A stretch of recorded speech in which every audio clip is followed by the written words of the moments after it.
Sa puntong ito, makibalita naman tayo kay Jan Consulta na kasalukuyang nasa Marikina. Jan? Abot na nga sa... Jan? Okay, babalikan ho natin ang ating linya ng komunikasyon mula dito kay Jan Consulta na sa ngayon po ay nandiyan dyan sa Marikina at tinitingnan din ho niya kung gaano ang naging pinsala din naman, ano? Kung ano yung mga idinulot na pinsala nitong Bagyong Glenda na kanina nga ho ay naramdaman natin, nakita ho natin kung gaano ang dinulot nitong pinsala. May mga natumbang poste, mga puno, mga naghambalang ho sa mga gitna ng kalsada, may mga lugar na kinailangan lumikas ho yung ilan nating mga residente. Ito ho yung mga nakikita nyo sa inyong mga TV screen, yung mga emergency numbers na maaari ho ninyong tawagan kung may mga pangangailangan ho kayo dito sa mga ahensyang ito. Gaya ho dyan sa Meralco, yung 16211, SLEX 0917-687-7539. Balikan ho natin si Jan, dyan sa Marikina. Jan? Yes, Susan, umabot na nga sa 15.5 meters itong taas ng Marikina River. Sa ilang segundo pa lang nakakaraan nung ating huling sinilyapan.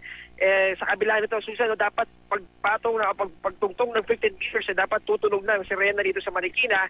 Ang problema, Susan, dahil brownout ay hindi mapatunog itong mga sirena sa lungsod ng Marikina.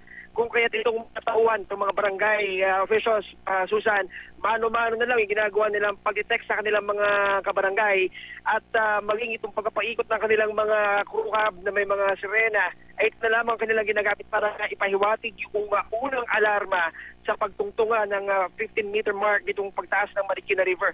Sa mga oras na ito, Susan, patuloy ang pagtutok ng mga tauhan ng barangay dahil sa mga oras na ito ay nagsimula na itong paglilikas sa hindi pa sa 106 na katao dito sa may bahagi ng Barangay Malanday.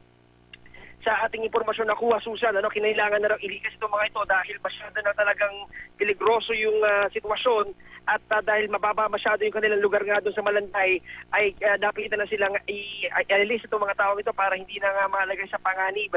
Sa mga oras ito, Susan, ay meron ding ibang mga residente doon na nauna nang iniikas, hindi dahil sa pagtaas ng tubig kung hindi dahil sa nasira yung mga bubong ng kanilang bahay.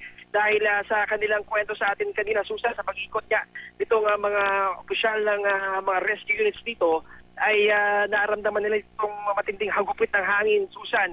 At marami sa mga bahay dito ay nagkaroon ng damage yung kanilang magbubong. Yung iba buong talaga nila tinangay na. At ang masaklap pa dito, Susan, isa sa ating mga nakita rito ay yung isang bahay hindi lang bubong, kung hindi talagang buong bahay niya, buong second floor ay nabalatan na, wala nang natira. At kung kaya dapat dito silang inikas. Sa oras na ito, Susan, patuloy itong pag-iikot ng mga opisyal ng barangay, pati itong mga rescue units, at tinututukan itong patuloy na pagtaas ng tubig sa may bahagi ng river. Yan muna ang sitwasyon mula pa rin dito sa Marikina. Thanks sa'yo. Maraming salamat, Jan Consulta.